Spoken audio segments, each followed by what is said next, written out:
get into this mythology. So I got a good one for you guys today that I'm going to break down. And you can see like the graphic up behind me. This is about sacred lands of horror. This is about violation from a place, right? Like one of the staples of horror culture or horror mythology is the haunted place, right? So I brought forth 3 of the most insidious haunted places that you can actually experience. And I'm not ranking them in any specific order, except I'm telling you that they're all really, really bad for a lot of different reasons, right? Now, the thing about haunted spaces is everybody's like felt like at one point, or I know lots of people who felt like I've been in a haunted space, right? I've literally been in a haunted space, right? And that can't feel good. That can't feel good that you were like, I was in a haunted space. Like I once was in a place in like outside of Albuquerque. I'm not joking, right? I'm outside of Albuquerque and it's like, I'm working, right? Like I'm working. And we're at this venue, it's like a wedding venue. And basically, they said there was a woman that lived there that I guess she used to work there or something like that. I don't know if she used to work there or whatever it was. But they were like, yeah, you know, she's around here and, you know, it's mad haunted up in here. She shows up, like, she never was accused of doing anything, like, too bad. But she definitely be, like, turning the radio off, stuff like that. And I'm like, eh. And, you know, I just remember feeling kind of nervous. And I didn't believe it. You know, obviously I didn't believe it. Except I kind of believed it a little bit. But I didn't really believe it. At least I wasn't acknowledging to them that I believe this, right? And anyway, it was a kind of a creepy feeling, right? All right, I'm trying to get my other stream going. Okay, at the same time. Okay, so the idea of haunted places is pretty dang prevalent in our culture. Like we do a lot of that. Like we built whole mythologies about places being haunted. So I'm gonna get right into like the ins and outs of this ones and like the places that we're gonna hit up a little bit. Like the first one is obviously the Overlook Hotel. Now you probably remember if you probably remember the Overlook Hotel from a couple of big movies. I think recently like Mr. Sleep or Dr. Sleep. Like if you checked out Dr. Sleep, or if you're curious about Dr. Sleep, that's where it goes down. Dr. Sleep is at the Overlook Hotel. It kind of centrally features it, but even previously it's featured in Stanley Kubrick's film, like most famously from Stanley Kubrick's film, The Shining, right? And it was laid down like, it's a really beautiful story in terms of like mythology and all that stuff. I don't know if they sold it. At least I wasn't getting it. It's a really beautiful story in terms of like when it came out. Maybe because I was man, you want to live near, who wants to live near a haunted place? Like, man, you're a savage, brother. You're savage for that one, man. Okay. So we got someone who's a taker on haunted places. I'm not going with you, okay? I refuse to go live at the haunted place with you. I'm not hanging out there, like never, okay? So, but we gotta reckon with that there are these haunted spaces that are out there, and it's better. Okay, you are a savage girl that you want to hang out in some haunted places. I'm with you, and I fully support you. So let's talk about what you're going to be facing at some of these. So if you got to figure it out, let's go into it with some knowledge, right? This is actually what we're here for, is to share some knowledge and figure out how we navigate all these haunted places that we have to work our way through, right? So the first one's going to be the Overlook Hotel, and like I said, this is classic right here. Now, I'm going to tell you guys, I'm going to give you guys like a spoiler alert. Every single one of these places is built on a native or indigenous burial place. Every single one of them is related to the burial sites, right? You'll see them, right? The Overlook Hotel. This is the Freeling House. This is the neighborhood from Poltergeist. This is where Poltergeist starts at, because again, you're buried on top of somebody's like bones and all that stuff. We saw it in the pool section, right? So the next place we're going to look at is the Micmac burial site. Now, the Micmac burial site is important because it's a burial site and it goes bad. This is what you guys have seen in Pet Sematary. If you watch Pet Sematary, any of them, it always references this place, and they've done a great job. And here's the thing: this is the scary part. A lot of this stuff is all coming from Stephen King. At least 2 of these stories are Stephen King stories, right? Pet Sematary, I always do that. Pet Sematary and the Overlook Hotel, those come from that kooky mind of Stephen King. I'm telling you, this guy's absolutely insidious, and we have to really start watching. We need to monitor him more because he knows about stuff that's happening, right? He knows what's going on, and he's got to let us, the rest of us, in on these secrets. Like, what's getting ready to happen, Stephen King? Are there aliens? Are there monsters? Whatever. But I'm paying really close attention to his work because I want to know. I want to know, and this is the only way that you can fully get it in is by paying attention, right? So I'm going to pay attention to this. So this hotel is, as I would call it, this is a sentient structure. This place is alive. Like, this place has an entire personality. This place has intent, right? That's what's really scary about this place, is that it absolutely has intent.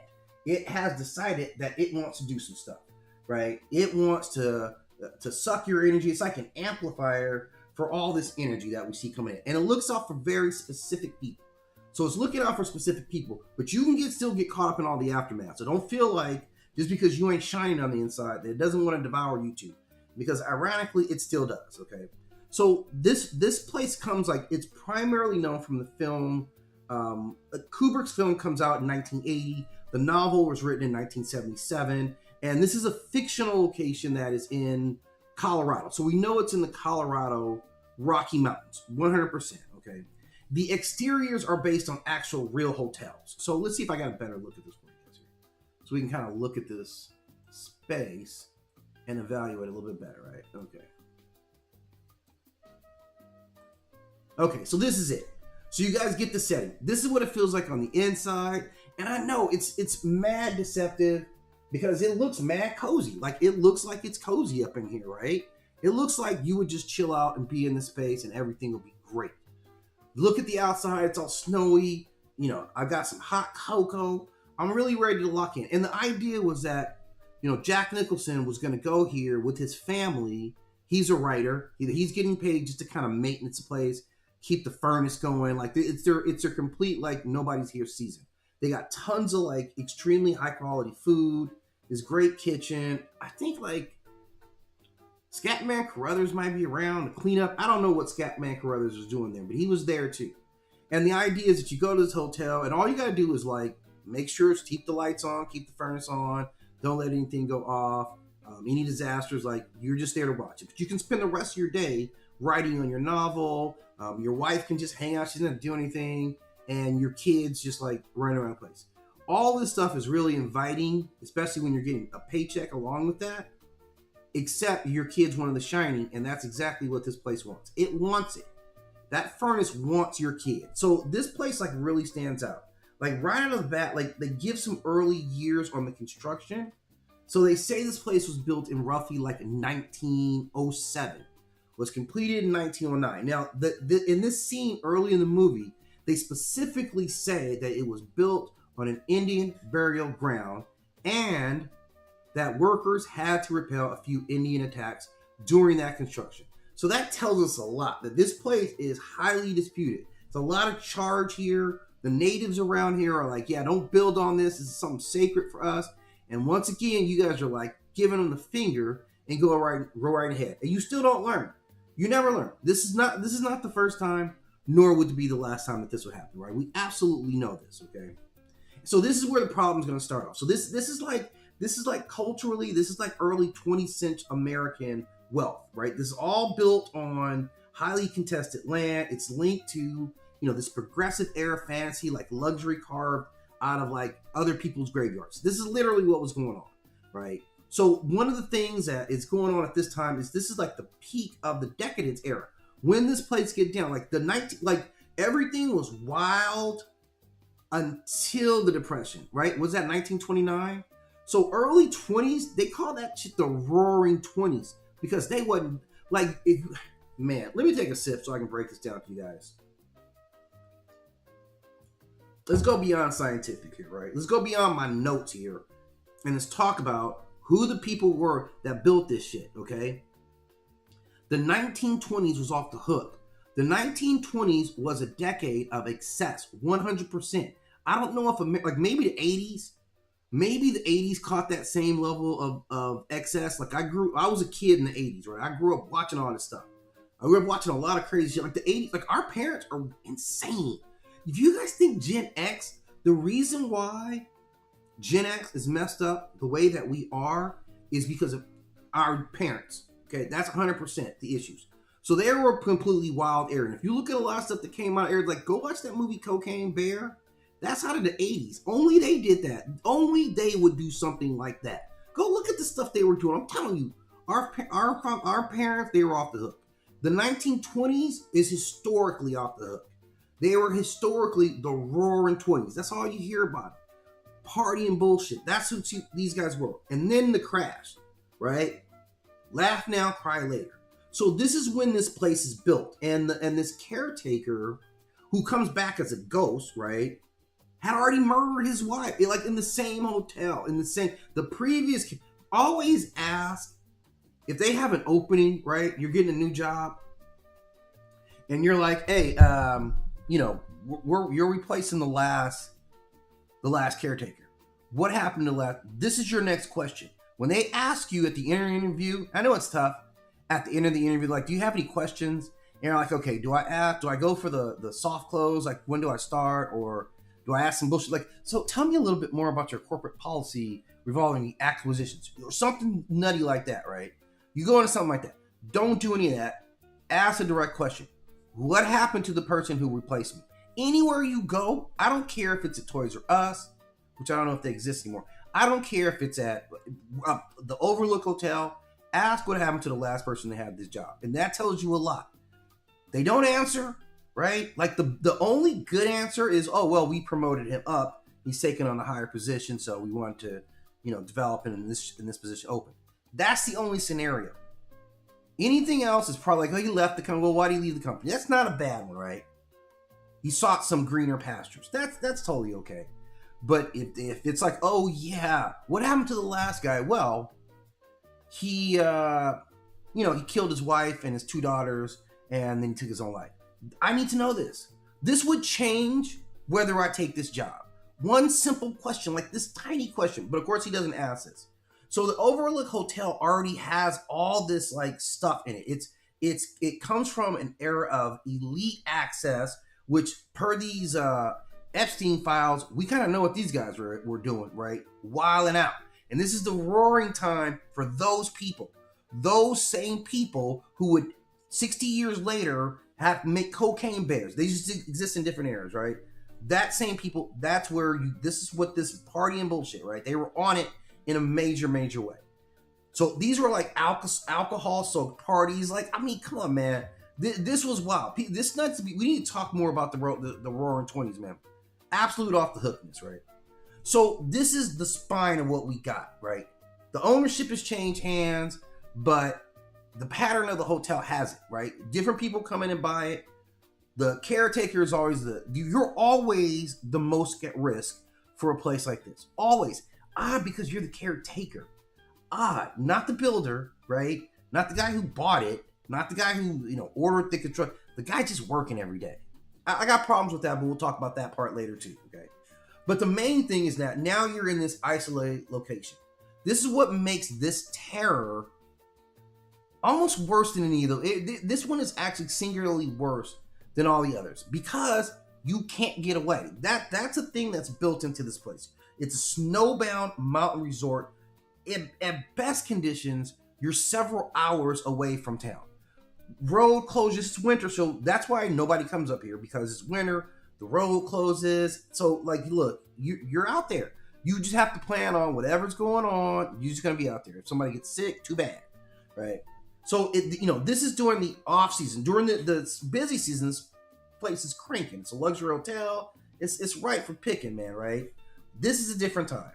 So what you see, like breaking down this hotel, you got this central lobby, you got this gold room, you got this special like seduction room in there. You got these weird, service corridors with dumbbell corridors. You got all that. You have a whole like wing of apartments. This is where the Torrance family stays. Then you have this like literal maze that's actually there on the property. There's a maze for you to get. Like, here's the thing: if you go someplace and they have a maze, you better get your ass out of there right now. I am not playing with you guys, right? This is the height of you better run. There's a couple of scenarios where you better run, and this is one of them. Because I'm going to tell you right now, there is nothing good about a maze, right? Mazes are only good when they get you lost. That's it, okay? And whoever took their time, think about how insidious the person was who sat down and said, first of all, he had the idea that I need a maze. That's an absolutely ridiculous person. That's a savage at a whole different level, okay? He sat down and said, I need a maze. And then constructed one. And they never make them easy because what's the point, right? So if you see a maze, run. But clearly they don't. I mean, there's all types of points in this film. Now, that part was not in the novel, okay? But it was added to the film. So yeah, I think it gave more of a visual. But overall, this is the mythology here. Now, this is the thing. Like, the layout, the spatial relationships of this building have an absolute psychological effects. It's extremely disorienting because you go down these hallways, everything looks the same. Everything's the same. It's supposed to, but everything looks the same. And you know what? I had a story, man. I'm going to tell you guys. Once I was working and I ended up having to be in Phoenix. Like, my company sent me to Phoenix in the summer. Okay. And this is Phoenix, Arizona. So the summertime is essentially their off season. And the industry that I was working in, basically, we had a lot of partnerships with hotels. So long story short, or short story long, they got me a room at, like, super nice. It was like, that wasn't this nice, but it was a pretty nice hotel. That was one of our clients in Phoenix. And I was basically there, and it's blazing hot. So nobody's like coming to Phoenix. They come, you come to Phoenix when it's cold other places, right? That's where their big draw is. It's not the summertime, right? Like Palm Springs. You go to Palm Springs really cheaply in the summertime because don't nobody want to be there, okay? And I don't want to be there.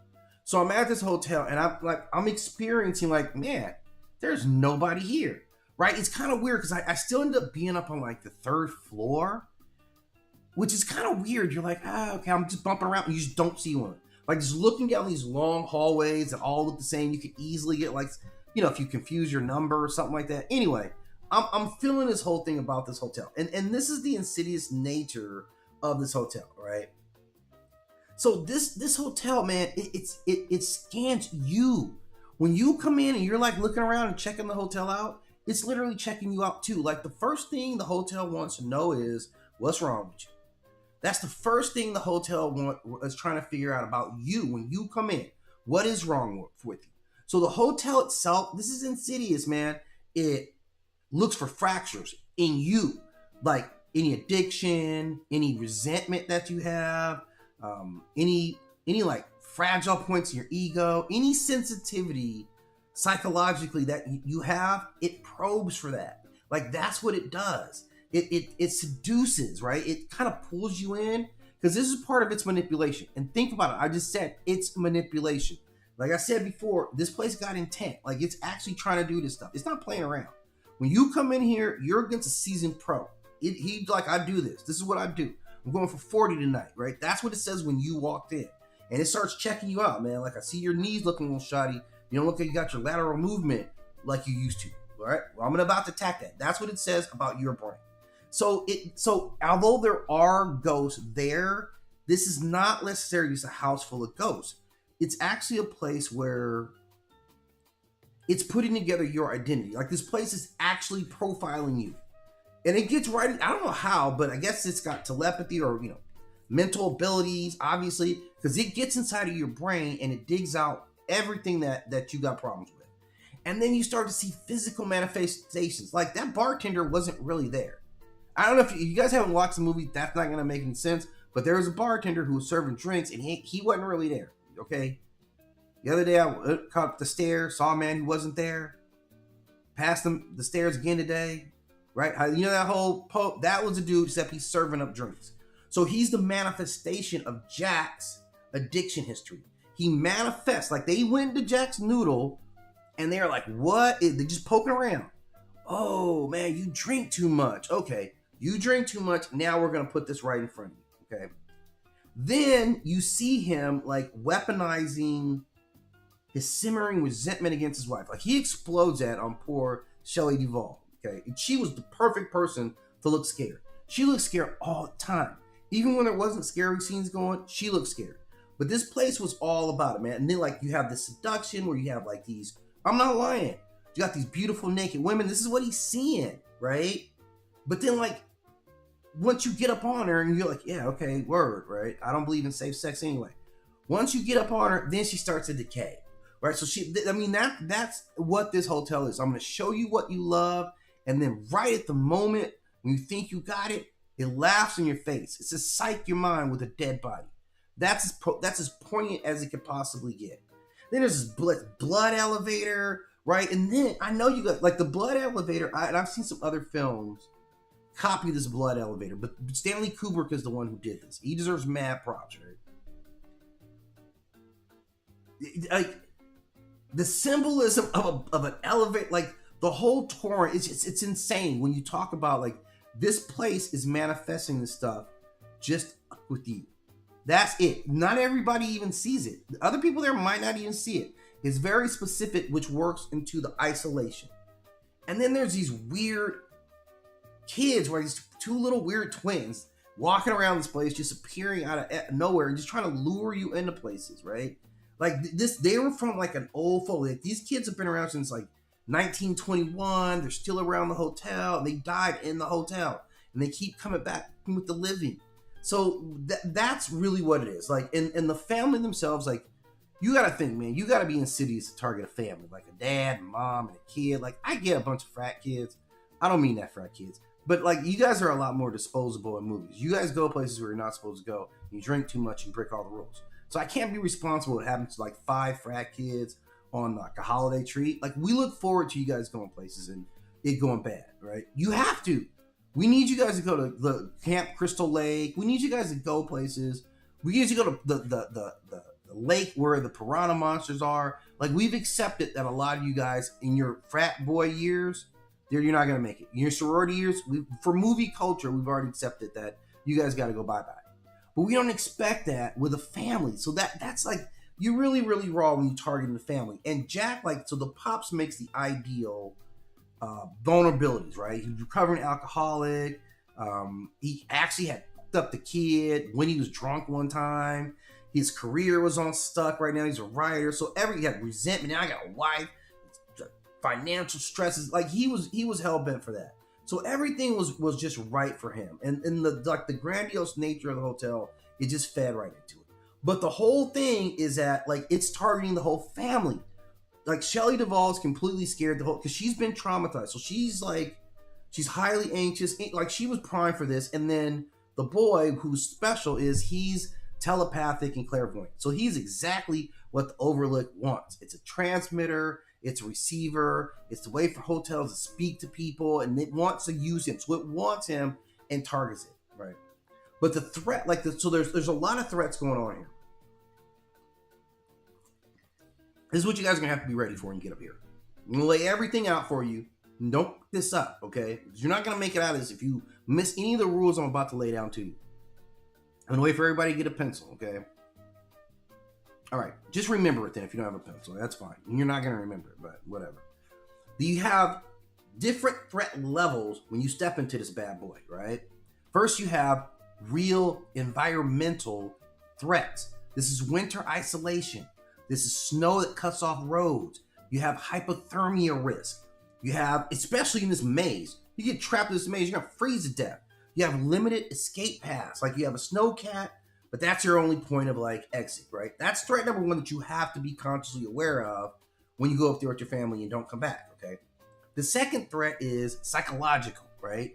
It's cabin fever. It's monotony. Like these are real things, even without a ghost being around. These are just real things.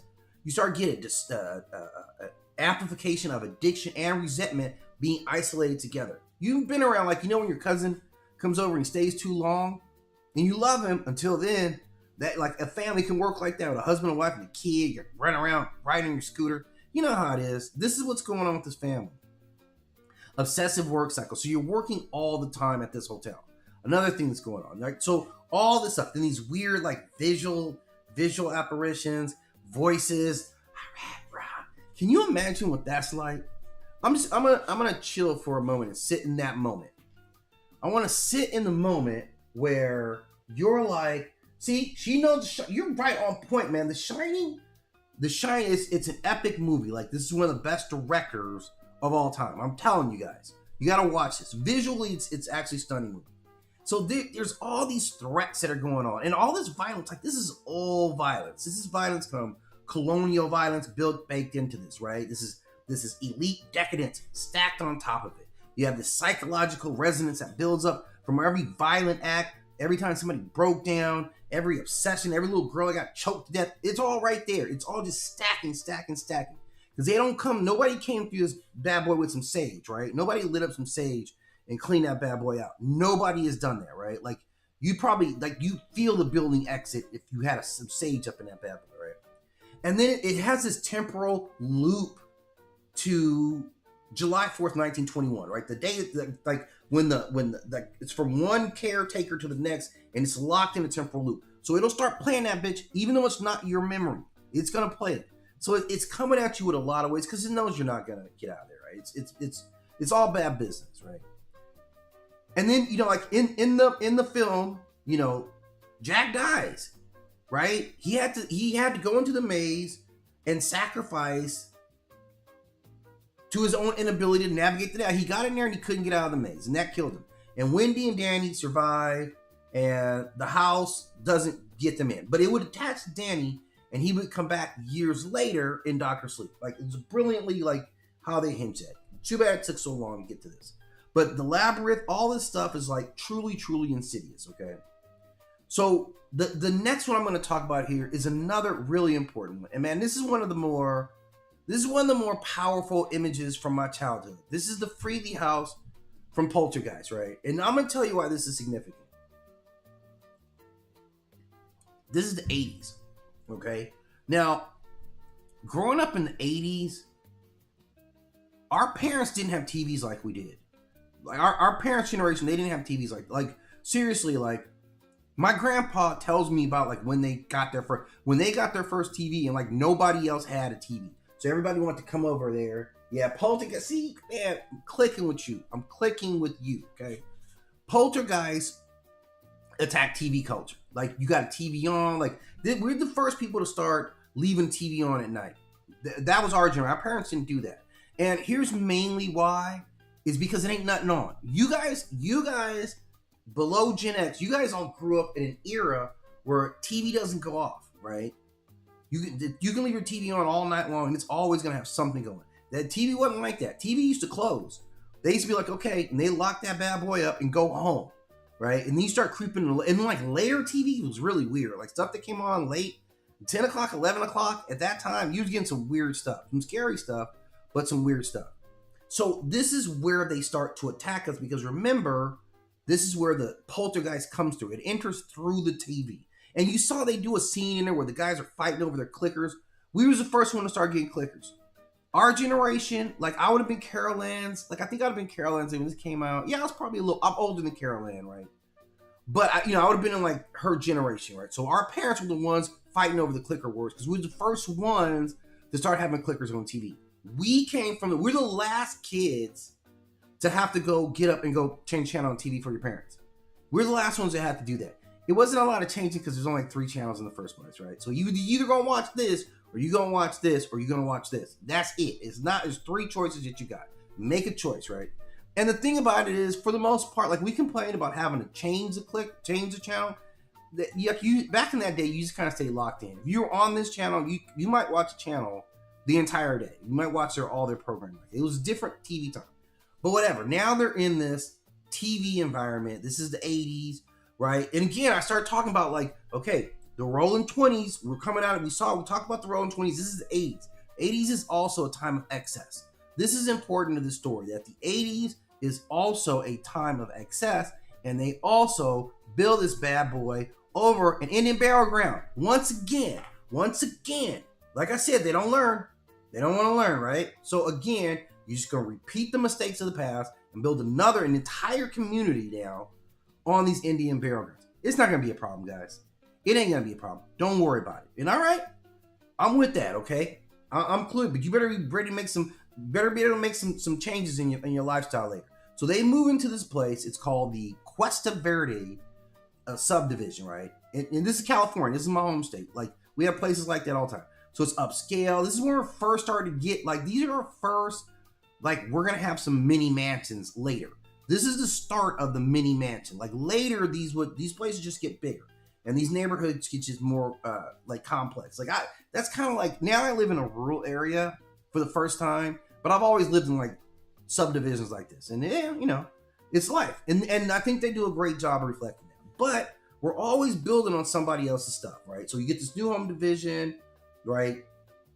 The pops for the Freeling family works there, so he's got a great deal. This is like the American dream, right? And built over a cemetery. I want you guys to understand the symbolism of how they were building over a cemetery. That's not lost. They were making an indictment about what our culture, right, civilization was, right? But that's a whole different point. But this is all about corporate negligence. Like, we're getting into corporate negligence. And man, the 80s, man, I will say the 80s was the 80s, was the era of like, yeah, fuck these corporations, right? They were.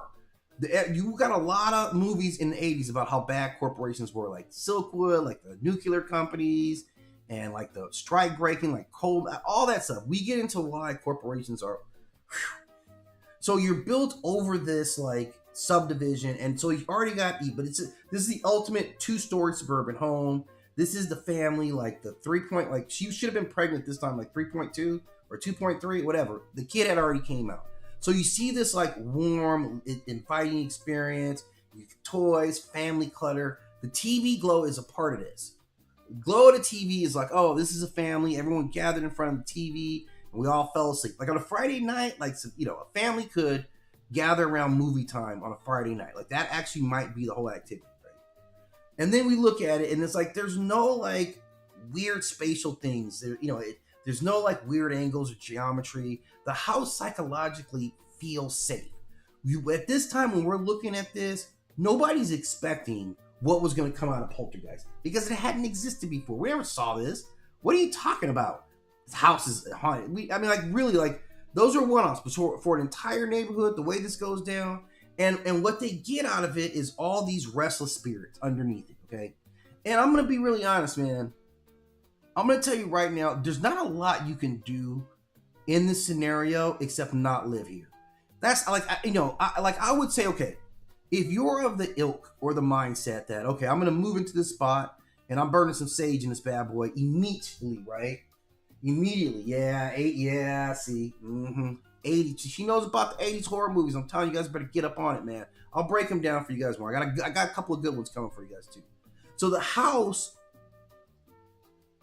isn't inherently conscious itself. Okay, that's the whole thing. The house isn't working against you. That's the main thing. The house is just like a neutral bystander. The house just wood and got built over a place, but it becomes a portal, a gateway for all this, energy to come through, right? That starts to channel through and starts exploring land because the land is destabilized. The house becomes just interference for that. So what you see is immediately TV static communication, which is like, oh, they start off and they really lure you in on this one. They really lure you in, right? First, it's talking through the TV, like, let's static, okay? Then it's like, let's move some furniture around. Ha ha ha. Ooh, you're all like excited. Look at this, mommy, we're moving some furniture around. Then the chair's sliding. You're like, oh yeah, the kids are amused. This is fascinating stuff what we're experiencing. All the adults are kind of caught up in the wonder of it. I would have moved out of that bitch already. I'm going already. I'm telling you right now, the first time, I don't care even how long I've been living in the house. The first time a chair slides across the floor, I'm out. I'm selling that bad boy. You can manifest for the next people coming in. I'm getting up out of here, okay? But they don't do that. And then, here we go again. Immediately after that, now it's physical attacks. Things start getting a little nuttier and a little scarier, right? The tree assault. Remember the tree? That shit had me scared of trees forever. I'm still scared of trees right now. And Robbie, you a soldier for even mentally not breaking down when all that went down, right? A vortex right there. Yeah, I'm getting out of here. All this stuff like I can't do all this, right? And then it's getting worse, right? Because here, okay, and this is where it gets insidious, right? A tree busts through the bedroom as a distraction, okay? So they could get Carol Land. The spirits planned. These aren't just random, poltergeists running around doing nothing. They plan this out. They're like, yeah, okay, here's what you do. Okay, look. You go around, you get up in that tree, okay? You just go for it, man. Just like bust through the window, grab a little kid and all that. Man, but their parents are gonna hear it. I know. That's the whole point, right? So they're gonna come out and try to get the kid. You don't have to keep the kid. That's not your mission. You gotta fight with them, okay, hard enough that, everybody's occupied. While you're doing that, I'm gonna sneak around here and I'm about to grab Carol Ann, the real prize. And he's like, bet. That's why you the leader, man. That's why you the leader, Zargs Mees or whatever, right? Oh, see, I don't know why she even got me on this clown. I'm going to do a whole piece on clowns unto itself. Why anyone trusts a clown? The history of clowns, that's going to be a whole separate piece, the clown. Because, that clown had me shook, right? Out of everything else, I was most shook by that clown. And this is also what's in there, right? All these things that are kiddie stuff that are supposed to be part of this neighborhood are now turned into psychological attacks against you. It's mad insidious. This is paranormal on full display. Now, and it's even worse, man, because this is representing this rupture in the ground, right? There's coffins erupt from the yard at later point. You see this. You see the hand sitting out right there, right? They come out. They're not even buried that deep. Like, entire neighborhood implodes. I mean, the lawsuits out of this, man, must have been staggering. But in addition to being the type of entity that plans stuff out, that uses diversions, right? Subterfuge, right? This is also psychologically very savvy. It picks Carol Ann because she's young, because she's emotionally open, because when she saw the TV hands reach out to her, she didn't run. I would, you would, right? I'm like, what the fuck is that? She didn't do that because she's open. That's what children are. They're open. They're accepting. Like, oh yeah, what's this? That's always problematic. That's why you got to teach your kids right off the bat, okay? So it like she's receptive to its communication. She's not cynical. She doesn't resist. Like she's like, hey, what's going on? It's cool for her because she's still shaping her concepts of the world. Now the parents try to be rational, corporate. They're the good parents. The mother is like emotionally intuitive. She's very protective. She's actually more willing to actually believe in the supernatural. That starts right off the bat. So she's down with it. Unlike Jack, the father in the house doesn't deteriorate into violence. He kind of stays, a cool dad. Like he's locked into it. He's down for the fight. He's just outclassed. Now this one, man, the threat levels of this place, man, are staggering, right? Like the place can fall apart on you, right? There's a physical abdication. Like someone could grab you or something could grab you and take you through a portal. It can animate clowns. It can animate all kinds of stuff.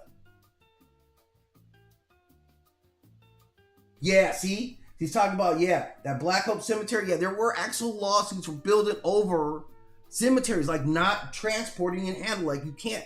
And maybe this is probably an expression of that. But yeah, she's 100% right. April, you're on point, man. You know your stuff. And this is like a whole community level threat. Like everybody's suffering from this. Anybody can get it. Anybody's kids can get taken down. And all this malevolence, all of it starts by improper burial distance, right? Corporate disrespect of the dead. This is like spiritual, like breakdown. All this stuff is amplified by technology. And there's not a lot of options. The family escapes. This is where you're better off here than like that hotel, that isolated hotel in the snow, because you can get away here. You can run. And it took them a little while, but they eventually ran, only to have the Poltergeist follow them around for 3 more successive movies. But that's a topic for a different thing. They were latched on to Carol Ann at this point. So, this is kind of Overlook. This is like if the Overlook is like the winter labyrinth, then this is like the summer graveyard of denied consequences is what I would label this bad boy, right? A terrifying place is given a lot of great movies, okay?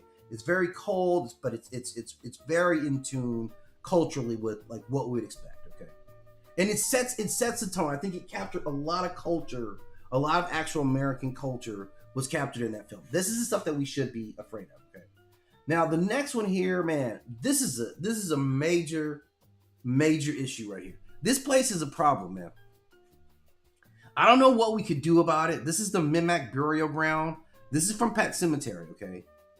And this place is just a menace, man. Like, it is shown over a long history, like 2 things. 1, that it's going to get you. 2, that people will not stop going over there. I don't care what you tell them about this place. They going to go over there and bury somebody that they used to be in love with. It's going to happen, right? So I don't know if we can do this ground or anything, but this is a pre-colonial, right? So some historical, again, Stephen King's, right? Stephen King's pre-colonial sacred land that became corrupted when they surpassed its resurrection capability. The land turned bad. They used it up, right? This is like some milk and you left it out, right? The old man, not down that road. He was telling you, right? Not down that road. If a really old dude tells you something, just listen. Just listen, man. Because here's the thing. Old dudes don't really care about that much stuff. And they don't really like even talking all that much. So if an old dude takes enough time to care and tell you something, it's for a reason. And they're not going to give you a stronger warning than not down that road. It's not going to be stronger than that. That's going to be that's what my grandpa, yeah, don't do that. And that was it. He's not going to scream in your face. Okay, you'll learn because they know you're going to learn. Maybe you don't get through it. Maybe you do get through it, but you're going to learn at some point, right? You're not going to do it again. Okay. Now this place, like, this is also a sentient kind of being, like, right? It's like this death field, this life renewal field that spoiled, and it went, and like it's spoiled, and they didn't know what to do, right? So, like, maybe it needed a renewal process, right? Like I've talked about some deities that do renewal. Maybe this bad boy just needs a renewal to clean all this bad energy out of here and get up out. Okay, I think it's maybe redeemable in that place. It used to be a place that was good, but it's not anymore. And here's the thing: like, nobody stops using it.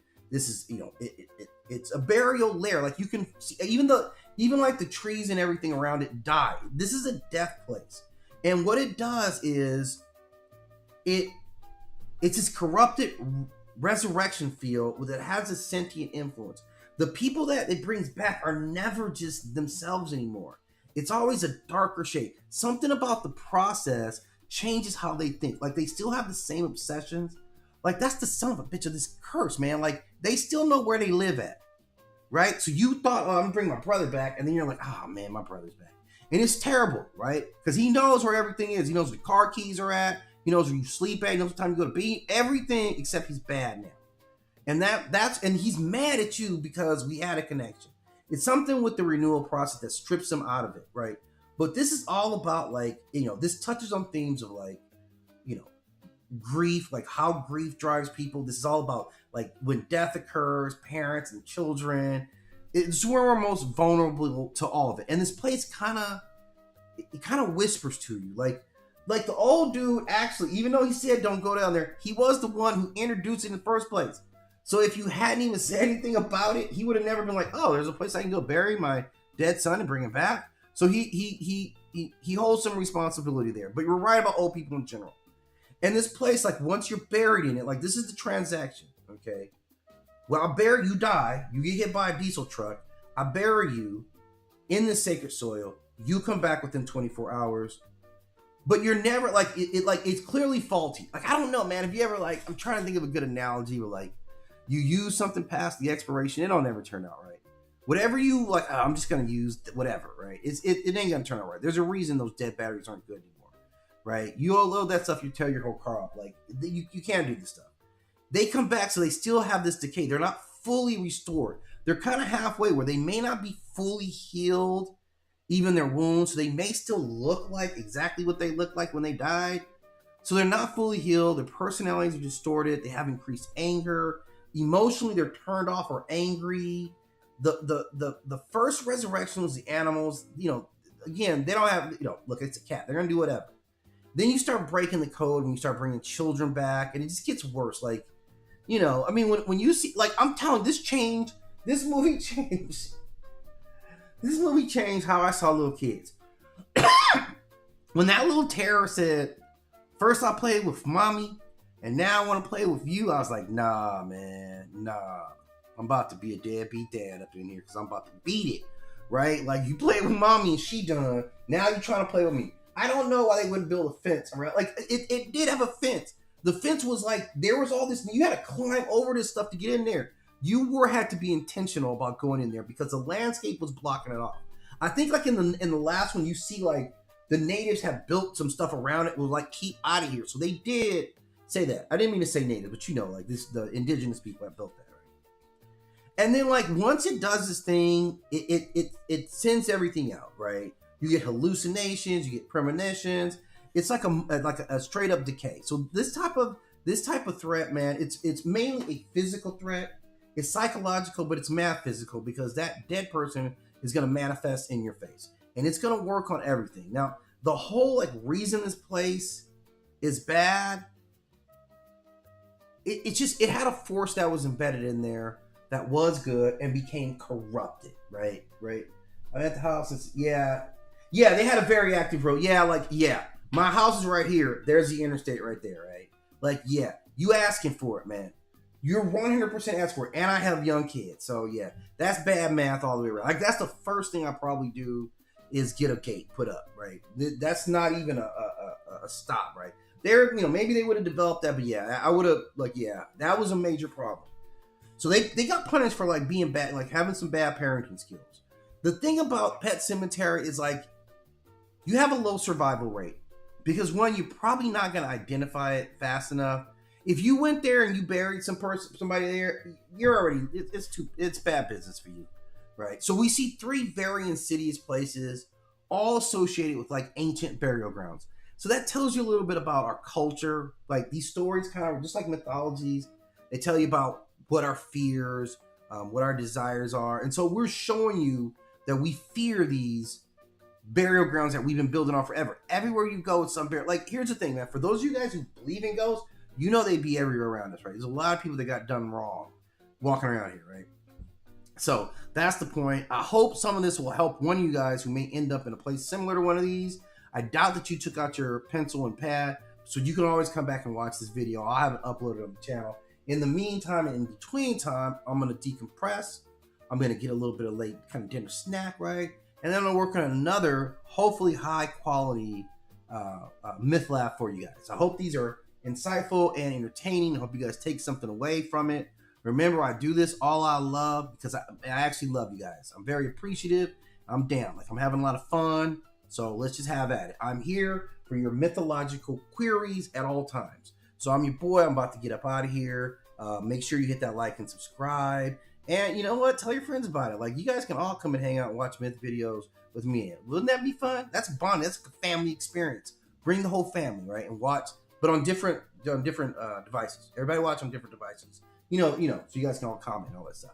All right, but I'll be back later on, probably in a couple hours. I'll do another one, and then I'll do some myth stream for you guys later as well this evening. If you like listening to mythology, I'll have some calm myth readings on for a nighttime chill.